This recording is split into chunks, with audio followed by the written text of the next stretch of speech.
بسم الله الرحمن الرحيم. الحمد لله رب العالمين وبه نستعين، والصلاة والسلام على إمام غر الميامين وعلى آله وصحبه أجمعين، أما بعد، فأعوذ بالله من الشيطان الرجيم. ألا إن أولياء الله لا خوف عليهم ولا هم يحزنون الذين آمنوا وكانوا يتقون. وقال الحق سبحانه وتعالى: قل لن يصيبنا إلا ما كتب الله لنا هو مولانا وعلى الله فليتوكل المتوكلون. اللہ عز و جلال کا یہ فیصلہ ہے کہ زندگی کے اس سفر میں اور آخرت میں ان لوگوں پر کوئی خوف نہیں ہوگا جو اللہ کے ولی ہوں گے۔ ولایت اس شخص کو نصیب ہوتی ہے جس کے اندر دو وصف آ جائیں: الذین آمنوا وکانوا یتقون۔ ایک ان کے اندر ایمان آ جائے اور دوسرا ان کے اندر تقوی پیدا ہو جائے۔ ایمان اس بات پر کہ اللہ کے سوا کوئی عبادت کے لائق نہیں، ان تؤمن باللہ، اللہ پر ایمان، وہی پوری کائنات کا مالک بھی ہے، خالق بھی ہے، رازق بھی ہے اور مدبر بھی ہے۔ کائنات میں صرف اسی کا ہی حکم نافذ ہوتا ہے، اس کے فیصلے کے بغیر کوئی کام نہیں ہو سکتا۔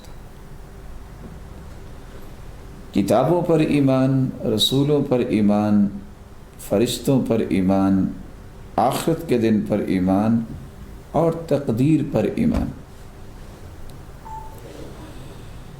خلق اللہ مقادیر الخلائق قبل ان يخلق السماوات والارض ب50,000 سنہ۔ اللہ تعالیٰ نے کائنات کو بنانے سے 50,000 سال قبل تمام تقدیریں لکھ دی تھی۔ بندہ مومن کا اس پر ایمان ہوتا ہے، جو بھی کچھ ہوگا وہ لکھا ہوا ہوگا۔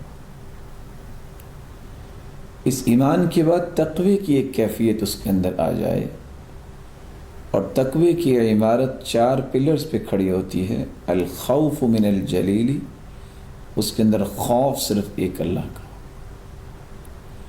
والعمل بالتنزیل، اور اس کی زندگی کے لیل و نہار وحی کے تابع ہوں۔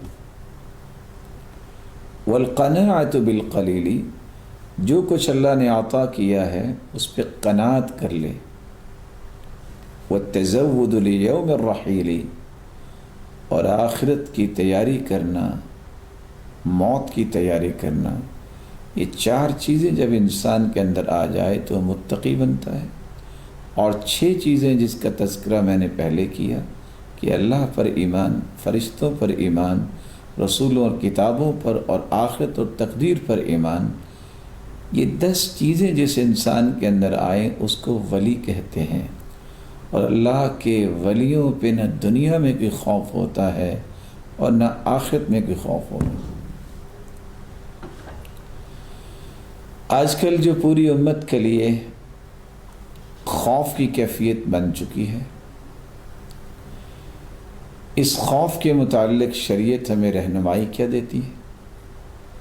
اور بینگ اے مسلم، کیا میرے اور آپ کے اندر ایسا خوف ہونا چاہیے؟ اور اس خوف سے نکلنے کے لیے امت کے سامنے کون سی راہیں ہیں جن کو اختیار کرنے سے اس خوف سے نکل سکتی ہے؟ یہی چند باتیں آج ہماری گفتگو کا محور ہوں گی۔ سب سے پہلی بات، خوف جو ہے امام ابن رجب حنبلی رحمۃ اللہ علیہ فرماتے ہیں اس کے 3 درجات ہیں۔ اللہ تعالیٰ کا خوف جب انسان کے اندر آ جائے کہ وہ فرائض کی پابندی کر لے اور جن چیزوں کو اللہ نے حرام کہہ دیا ہے اس سے اجتناب کرے، تو یہ خوف بہت اچھا ہے۔ اگر اس سے زیادہ خوف ہو جائے کہ جس سے انسان نوافل اور اللہ تعالیٰ کے عبادت میں اور آگے بڑھے، تو یہ بھی اچھا ہے، یہ اس سے بھی اچھا ہے۔ لیکن اگر خوف کا یہ درجہ بن جائے کہ انسان اس خوف کی وجہ سے بیمار ہو جائے، یا اس کو وہم ہو جائے، یا اسے موت نظر آ رہی ہے، جس کے نتیجے میں نہ فرائض کی پابندی کر رہا ہے، نہ اس سے نوافل پڑھے جا رہے ہیں، وہ کانپتا ہی پھر رہا ہے، تو یہ خوف شریعت میں کوئی بھی مستحسن نہیں ہے۔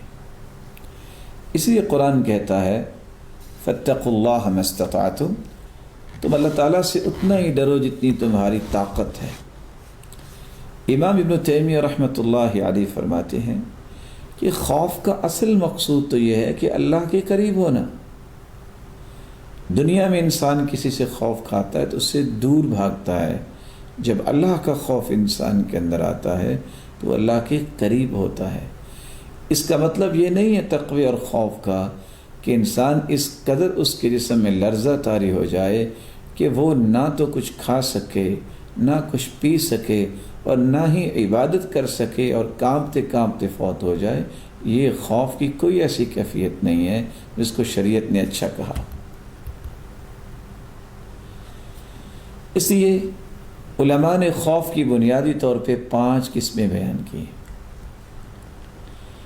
ایک طبعی خوف ہے، جیسے انسان دشمن سے ڈرتا ہے، جیسے انسان پانی میں ڈوبنے سے ڈرتا ہے، جیسے انسان کسی دیوار کے نیچے آنے سے ڈرتا ہے، کسی درندے سے ڈرتا ہے، ظاہری طور پہ جس کا نقصان نظر آ رہا ہے اس سے ڈرتا ہے۔ یہ انسانی طبیعت میں اللہ نے خوف رکھا ہے، یہ قابل مذمت نہیں۔ موسیٰ علیہ السلام جب انہوں نے دیکھا کہ وہ لاٹھی پھینکی ہے تو وہ سانپ بن گیا ہے، تو وہ بھی خوف زدہ ہو گئے۔ تو یہ انسان کے ایمان میں خلل پیدا نہیں کرتا، یہ طبعی خوف ہر انسان میں اللہ نے رکھا ہے۔ خوف کی دوسری قسم ہے وہمی خوف، جس کا کوئی سبب نہیں ہوتا، یا اگر سبب ہو بھی تو بہت کمزور ہوتا ہے۔ یہ جو خوف وہمی ہوتا ہے، ایسے نہ ہو جائے، پتہ نہیں ایسے ہو گیا تو کیا بنے گا، یہ مذموم خوف ہے، اور اصل میں یہ جبنا کا خوف ہے، جس کو ہم بزدل کہتے ہیں۔ اس لیے آپ صلی اللہ علیہ وسلم نے امت کو ایسے خوف اور ایسی چیزوں سے منع فرمایا، اور آپ نے جبن، بزدلی سے تعوذ کیا ہے، اللہم انی اعوذ بک من الجبن والبخل، اللہ بخل سے بھی مجھے بچا، اور اسی طرح جبانت سے بھی، بزدلی سے بھی مجھے بچا۔ اور یہ کوئی اچھا کام نہیں ہے، ایک ہو مسلمان اور اس کے اندر وہن کی ایک کیفیت پیدا ہو جائے کہ توکل کے قریب ہی نہ پھٹکے۔ توکل جس کے اندر ہوتا ہے وہ وہمی خوف کا مریض نہیں ہوتا، اس کے دل میں شجاعت ہوتی ہے۔ اور اس لیے علماء یہ لکھتے ہیں کہ جب انسان کا ایمان قوی ہوتا ہے تو اس کے دل سے اس طرح کا خوف جو ہے وہ جگہ نہیں بناتا۔ جب اس کا ایمان کمزور ہو جاتا ہے تو قوی خوفہ من غیر اللہ، جتنا ایمان اس کا کمزور ہو اتنا یہ خوف وہم کا زیادہ ہو جاتا ہے۔ اس لیے اللہ تعالیٰ سے دعا کرنی چاہیے کہ وہمی خوف جو ہے وہ انسان کو کبھی قریب نہ آئے۔ خوف کی تیسری قسم ہے حرام خوف، ایسا خوف انسان میدان جہاد میں ہے، دشمن کے سامنے ہے، اور بزدلی دکھا کے بھاگ جائے کہ کہیں مجھے مار نہ دے، یہ حرام ہے۔ انسان جو دوڑ کے جاتا ہے میدان کارزار سے تو اللہ کا غضب لے کے جاتا ہے۔ اسی طرح اگر وہ نیکی کا حکم کرنے سے خوف کھاتا ہے، برائی سے منع کرنے سے خوف کھاتا ہے کہ میں نے اگر نیکی کی بات کر دی تو مجھے تو لوگ مار دیں گے، اگر میں نے برائی سے منع کیا تو لوگ تو مجھے چھوڑیں گے نہیں. یہ خوف حرام ہے، کیونکہ یہ ذمہ داری ہے، اور ذمہ داری کو ادا کرنے سے انسان جو کتراتا ہے اور اس کو اپنی موت کا سبب سمجھتا ہے، اس لیے اس کو محرم خوف کہہ دیا گیا ہے.